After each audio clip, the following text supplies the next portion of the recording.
Je me présente, je suis Pierre Gabat, je suis médecin conseil.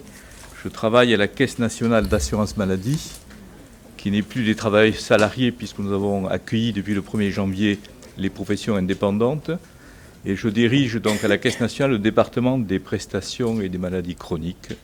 Et notamment dans mon département, il y a la cellule nationale des maladies rares qui a été instituée suite au 2e plan national des maladies rares. Et je vais vous présenter un sujet qui est exclusivement français, et donc je vais le faire en français. Voilà.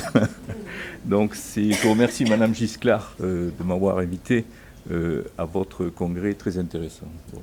Donc on va parler des affections de longue durée. Avant de parler de l'exonération du ticket modérateur, il faut définir ce qu'est le ticket modérateur, puisque c'est une exclusivité française. Donc ça a été mis en place en 1945, lors de la création de la sécurité sociale en France. Et donc, c'est les dépenses qui restent à la charge du malade une fois que l'assurance maladie a remboursé sa part.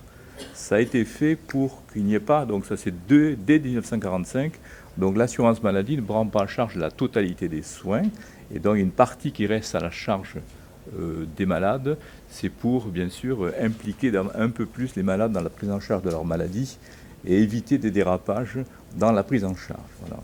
Donc ça s'applique sur toutes les prestations, tous les soins qui sont remboursés par l'assurance maladie, toutes les consultations, les analyses de biologie, la radiologie, les médicaments, les dispositifs médicaux, les hospitalisations. Donc il y a toujours un ticket modérateur sur cette prestation. Donc le niveau de ticket modérateur est variable. Il est variable en fonction du risque, puisqu'en assurance maladie, nous avons plusieurs risques, les risques maladie, maternité, invalidité, accident de travail, le niveau de l'acte, du traitement. Il y a des médicaments qui sont à 100%, toutes les chimiothérapies sont automatiquement prises en charge à 100% par l'assurance maladie. Les consultations de médecins sont à 70%, les hospitalisations à 80%. Je ne vous ai pas mis la liste des taux parce que c'est assez complexe quand même. C'est une complexité française, donc c'est sur amélie.fr. Et donc, voilà. Et bien sûr, le ticket modérateur varie en fonction du respect ou non du parcours de soins coordonnés. Si les malades font des actes ou des prestations en dehors du parcours de soins coordonnés, c'est-à-dire le plus souvent en dehors d'une prescription par le médecin généraliste traitant, qui n'est pas toujours généraliste, eh bien, il y a une augmentation de ce ticket modérateur. Voilà. Il peut être pris en charge tout ou partie par les assurances complémentaires, donc c'est pour ça qu'il y a les deux financeurs en France, l'assurance maladie et les assurances complémentaires. Mais il est aussi entièrement pris en charge pour les CMUC, donc c'est pour les personnes qui sont en dessous d'un plafond de ressources. Eh bien systématiquement, l'assurance maladie prend en charge alors tous les soins. Et ensuite, pour l'ACS, c'est l'aide au paiement à la complémentaire santé. Donc là aussi, c'est en fonction donc, d'un niveau de ressources au-dessus de la CMUC. Donc l'assurance maladie finance la complémentaire santé. Ici, le malade choisit donc sa complémentaire santé dans une liste définie. Eh bien, tout est pris en charge par l'assurance maladie. Donc là, c'est pris en charge à 100% selon des conditions de ressources des personnes. Voilà. Alors, j'ai simplifié parce qu'on a créé d'autres dispositifs, notamment des franchises qui sont parues un peu plus tard pour ne pas toucher au ticket modérateur. Et bien sûr, le ticket modérateur s'applique sur les tarifs de la sécurité sociale, donc des tarifs de remboursement. Et il y a des dépassements d'honoraires pour certains médecins en dehors du secteur d'activité qui définit. Voilà. Donc, il existe donc des cas d'exonération de ticket modérateur pour lesquels l'assurance maladie prend en charge à 100% les soins sur la base des tarifs. Donc c'est l'article L174 du Code de la sécurité sociale. Il y a au jour d'aujourd'hui 24 cas possibilités d'exonération de ticket modérateur. Donc on voit que c'est très vaste, les possibilités d'exonération du ticket modérateur. Alors, il y a par exemple les accidents de travail, les maladies professionnelles, donc tous les soins sont pris à 100%. Il y a la maternité. Il y a par exemple tous les actes qui sont d'une valeur supérieure à 120 €, ce qui fait que toute la chirurgie en France est prise à 100%. Dès qu'un acte de chirurgie, une appendicectomie est prise à charge à 100% en France, y compris l'acte et les hospitalisations pour le malade. Et donc, il y en a 24, il y en a beaucoup. Ce qui nous intéresse, nous, c'est le troisièmement et le quatrièmement. Le troisièmement, il y a exonération du ticket modérateur lorsque le malade est atteint d'une des affections comportant un traitement long et prolongé, c'est ça, avec une thérapeutique particulièrement coûteuse. C'est inscrit sur une liste établie par décret, donc c'est une décision ministérielle, après avis de la Haute Autorité de Santé. Voilà. Ça, je vous ai fait la copie de l'article du Code de la Sécurité sociale. Et puis il y a un quatrièmement, il y a une autre possibilité aussi, c'est que lorsqu'il y a deux conditions cumulatives, c'est-à-dire que le bénéficiaire est reconnu atteint par le service du contrôle médical d'une affection grave caractérisée ou plusieurs affections, et si cette affection nécessite un traitement prolongé, une thérapeutique particulièrement coûteuse. Voilà. Je fais remarquer donc que c'est un article en L du Code de la Sécurité sociale, c'est donc le Parlement qui décide le cas d'exonération du ticket modérateur, donc c'est voté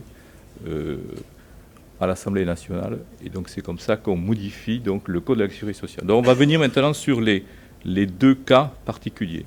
Donc d'abord les affections de la liste. C'est des affections qui comportent un traitement prolongé et une thérapeutique particulièrement coûteuse et sont actuellement au nombre de 29. Je crois qu'au début de la Sécurité sociale, en 1945, je n'étais pas né, il y en avait 4. 4 affections de longue durée, qui d'ailleurs restent les 4 affections, je crois que des fonctionnaires, ils ont 4 affections exonérantes, c'est les mêmes, mais pour le régime général des travailleurs salariés et pour les indépendants, on est à 29 affections. Voilà. L'inscription sur cette liste se fait par le ministère de la Santé, par décret. Donc ce n'est pas l'assurance maladie qui décide, c'est le ministère de la Santé qui décide. Et cette inscription se fait après avis de la Haute Autorité de Santé. Je rappelle que la Haute Autorité de Santé a été créée en 2004 sur une loi portant réforme de l'assurance maladie. Donc elle a été créée beaucoup pour l'assurance maladie. C'est pour que l'expertise scientifique soit indépendante de l'assurance maladie. Donc il y a une agence indépendante. Alors pour nos amis anglais, c'est le NICE, et pour nos amis belges, c'est le KCE. Mais donc en France, c'est la Haute Autorité de Santé. Donc c'est la Haute Autorité de Santé. Et en général, le ministère suit l'avis de la Haute Autorité de Santé sur l'extension ou la réduction de cette liste, puisque en 2009, suite à l'avis de l'HS, on a retiré l'hypertension artérielle de la liste des affections exonérantes. Voilà. Alors, ne sont exonérés du ticket modérateur, dans ce cadre-là, que les soins qui sont en rapport avec la liste. Ça avait été une réforme de M. Seguin à une certaine époque, dont on ne prend 100% que les soins en rapport avec la liste. Alors, comment on décide d'inclure des malades ou non dans cette affection de longue durée? Eh bien, l'admission ou le renouvellement, puisqu'on peut renouveler le processus, se fait sur des critères médicaux. Et donc, il y a un arrêté pris par le ministère de la Santé après avis de la Haute Autorité de Santé, qui définit les critères médicaux qui fait qu'on est ou non exonéré du ticket modérateur. Et je vous ai mis à l'écran un exemple. Donc, il y a une liste assez longue de critères médicaux, c'est la BPCO, c'est utile. Hein. Et donc, il faut vraiment des critères assez stricts médicaux pour qu'on puisse exonérer du ticket modérateur les malades. Pour chaque ALD, la Haute Autorité de Santé aussi définit ce qu'on appelle la liste des actes et prestations qui sont en rapport avec l'affection de longue durée. Donc chaque année, la Haute Autorité de Santé nous met à jour pour les 29 ALD la liste des actes et prestations en fonction de l'évolution des données de la science, bien sûr, et aussi des nouvelles thérapeutiques qui apparaissent et nous disent eh bien cette thérapeutique est en rapport avec la BBCO et donc on pouvait prendre en charge à 100% cette thérapeutique. Donc vous voyez bien que tout le processus en amont ne dépend pas du tout de la Caisse nationale d'assurance maladie, des caisses d'assurance maladie, ça dépend donc du ministère de la Santé et de la Haute Autorité de Santé. Donc voilà, c'est pas nous. Alors comment se fait la demande pour un malade pour entrer dans le processus d'exonération de ticket modérateur? Eh bien, c'est le médecin traitant qui donc on lui demande de remplir un protocole de soins électronique au papier, de plus en plus électronique. Je crois qu'on est à plus de 60% de demandes électroniques actuellement. Et le papier va tomber en désuétude. Donc le médecin traitant adresse une demande d'exonération de ticket modérateur au médecin conseil de la Caisse d'assurance maladie. Donc la demande est traitée par le service médical, dont on vérifie les critères d'admission, mais aussi on vérifie le protocole de soins, la thérapeutique, pour voir si elle est conforme aux données de la science et la liste des actes et prestations définis par l'HAS. Et le service médical donne accord ou désaccord, bien sûr. Et donc l'accord est tacite dans les 15 jours, c'est la loi qui est passée il y a 2 ans. Donc à l'absence de réponse du service médical, il y a accord dans les 15 jours. On fait en sorte d'aller beaucoup plus vite et c'est pour l'immense majorité. Donc, oui, j'ai une question. Ouais. Là, le code de la sécurité sociale, c'est comme ça maintenant, ouais. Et longtemps tu passes? Ah oui, ça fait plus d'un an, un an. Oui, oui. Par contre, si le service médical vous interroge pour demander des renseignements, ça coupe le délai, bien sûr. Hein. C'est-à-dire que voilà. Alors, ça va beaucoup plus vite pour l'affection, les affections, pour 85% des affections, avec le protocole de soins électroniques. On ne va pas tout raconter, mais on a un accord quasiment automatique dans les 48 heures. Dans les 2 jours, il y a accord. Par exemple, donc, parce qu'on a mis en place, on a arrêté pour certaines maladies les contrôles a priori et on passait sur les contrôles a posteriori. Ce n'est pas la peine d'embêter les gens qui ont des cancers, qui ont des scléroses en plaques, qui ont des leucémies. Donc on accorde automatiquement, donc on fait confiance au médecin traitant qui fait la demande, et donc on vérifie, nous, a posteriori, parce qu'avec les bases de données que l'on a maintenant, on sait si le malade a des soins en rapport avec une maladie ou pas. Donc on vérifie a posteriori donc l'efficacité de la demande ou la pertinence de la demande, et on peut retirer à ce moment-là et arrêter l'exonération de ticket modérateur. Donc voilà. Donc oui, c'est dans les 15 jours. S'il n'y a pas de réponse dans les 15 jours, c'est d'accord. Oui. Oui. Et combien de temps prend la notification de refus? La notification de refus doit être faite dans les 15 jours. Ce n'est pas le traitement par le service médical, c'est la notification. À partir du moment où on reçoit la demande, on a 15 jours pour notifier un refus. S'il y a un refus, sinon, c'est un accord tacite. C'est le code d'action sociale. Sauf si le médecin conseil demande à votre médecin un renseignement, mais il veut savoir, voilà, à ce moment-là, ça coupe ce délai, et là, on rentre sur un délai de 2 mois. D'accord. C'est dans le cadre de la simplification administrative. Hein. Voilà. Donc c'est à nous, si on veut faire des refus, à accélérer le processus. Voilà. Ça, c'est l'affection de la liste. Donc, ce qui fait actuellement, on a 8 millions de malades en France, 8 à 9 millions de malades qui sont exonérés du ticket modérateur pour une affection de la liste. Après, il y a l'affection hors liste, ce qu'on appelle nous l'affection hors liste, c'est le 4e alinéa. Il y a quand même, je n'avais pas une roue de secours, mais comme la liste est figée, il y a toujours une possibilité pour accorder l'exonération du ticket modérateur à des malades qui ont des affections en dehors de la liste qui est définie par le ministère. C'est prévu par la loi, et donc c'est une possibilité législative et réglementaire. Il faut qu'il y ait donc 2 conditions cumulativement remplies. La première, il faut que ce soit une affection grave caractérisée, ne figurant pas sur la liste. Tous les mots ont leur importance, affection grave caractérisée, et qui doit être reconnue par le service médical de la Caisse d'assurance maladie. Donc c'est la Caisse d'assurance maladie qui a plein pouvoir là pour accéder ou non à la demande, et que cette affection doit nécessiter un traitement prolongé et une thérapeutique particulièrement coûteuse. Donc il faut que les 2 conditions soient réunies pour que le médecin conseil accorde l'exonération du ticket modérateur au titre de l'affection hors liste. Alors, une fois qu'on a dit ça, donc ces conditions ont été précisées par une circulaire ministérielle de 2009. Je vous ai mis les références qui sont accessibles sur Légifrance et sur Internet, il n'y a aucun problème. Donc, voilà, et que les médecins conseils connaissent par cœur. Et donc c'est à partir de cette circulaire qu'ils accordent ou non l'exonération du ticket modérateur pour une affection hors liste. Donc l'affection grave est reconnue grave si un des critères médicaux que je vous ai marqué est vérifié, si le risque vital est encouru, s'il y a une morbidité évolutive, dégradation de la vie, appréciée à l'aide du schéma de Wood, qui est un schéma de dépendance qui est utilisé par le service médical, qui est annexé à la circulaire.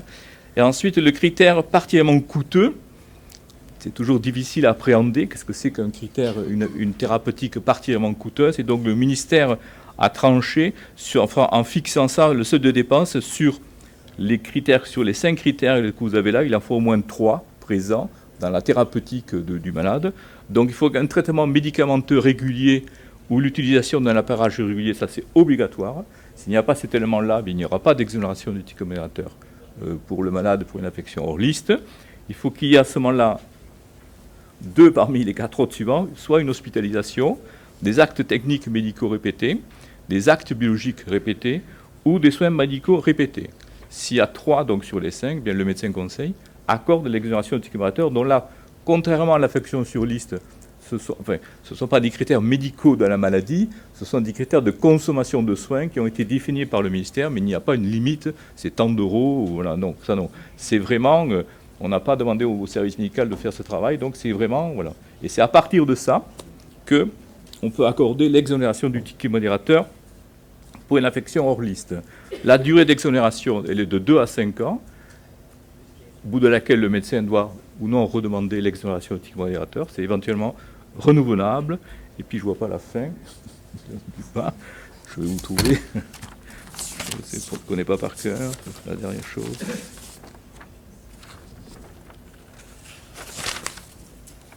Qui est importante. La fin. C'est pour ça qu'on l'a caché. On l'a caché. C'est que, contrairement aux affections de la liste, nous n'avons pas de liste d'actes et de prestations qui sont définis par la Haute Autorité en Santé.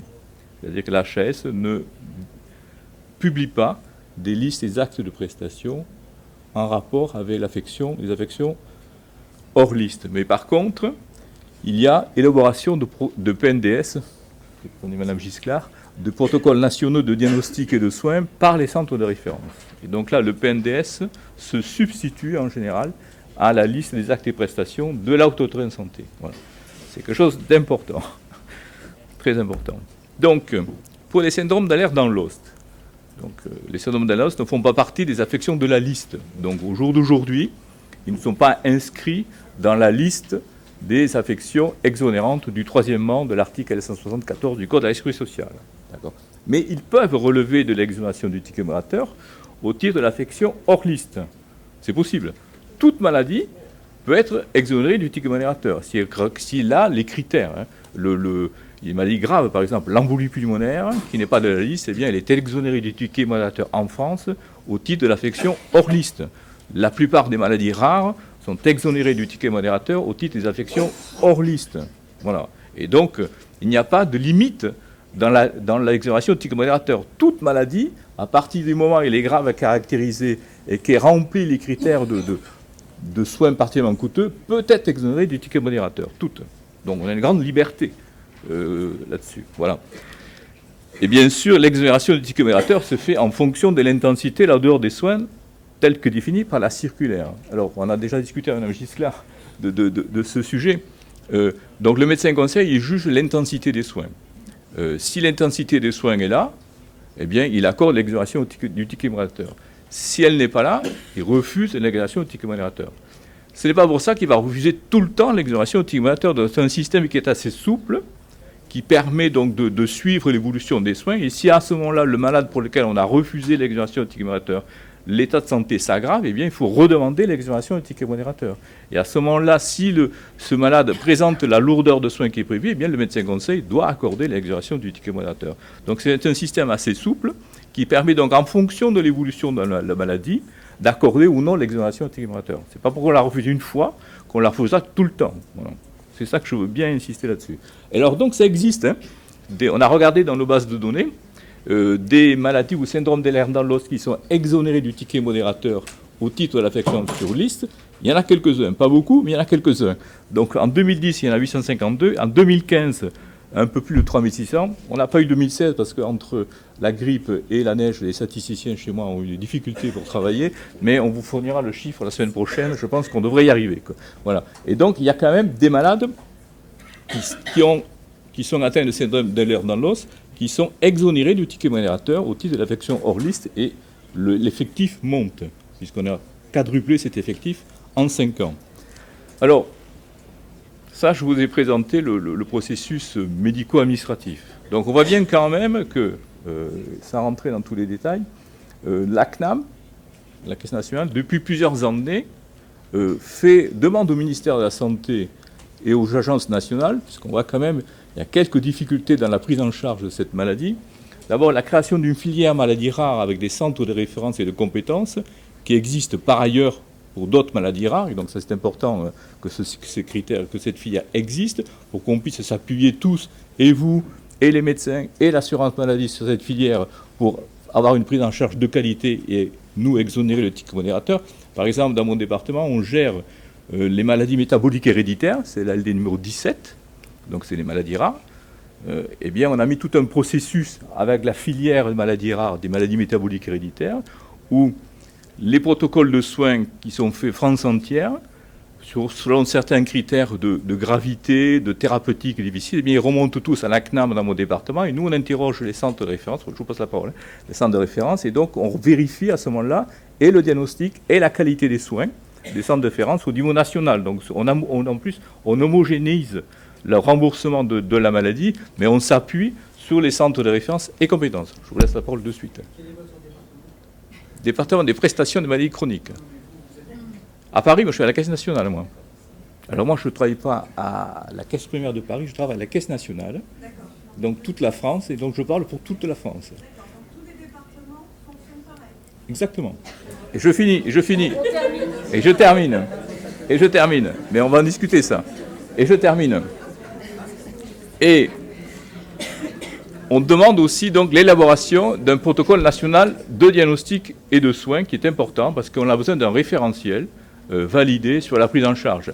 Et c'est là qu'on a des difficultés, notamment sur le diagnostic, une certaine hétérogénéité et des traitements France entière de ce type, pour cette pathologie. Donc, ça fait plusieurs années qu'on le demande, et je crois savoir qu'on devrait peut-être pouvoir y arriver en 2018. Voilà.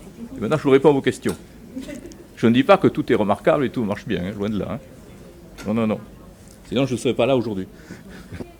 Il faut que je reviens toujours, hein, il faut que les critères soient remplis. Ces critères-là, il n'y a pas de souris, ces critères-là soient remplis. Si ces critères sont remplis, normalement, c'est pris en charge par l'assurance maladie. Non, les médicaments compressifs sont pris en charge suite. Ça dépend des départements. Oui, ça, faut nous dire, faites remonter par la Gisclar, et nous, on interviendra pour des départements. Ça, c'est la caisse primaire, parce que ça, c'est pas l'exonération de ticket modérateur. Ça, c'est la prise en charge des vêtements compressifs. Alors, on peut discuter des vêtements compressifs. Donc, c'est un arrêté ministériel qui les prend en charge de manière transitoire. Normalement, la prise en charge devrait s'arrêter en 2013. Et nous, on est intervenu auprès des caisses d'assurance maladie pour prolonger cette prise en charge, puisque je crois comprendre qu'ils seront à la LPP en 2018. Donc on n'a pas arrêté le remboursement. C'est pour ça qu'il faut nous le dire, parce que nous, on intervient auprès des caisses.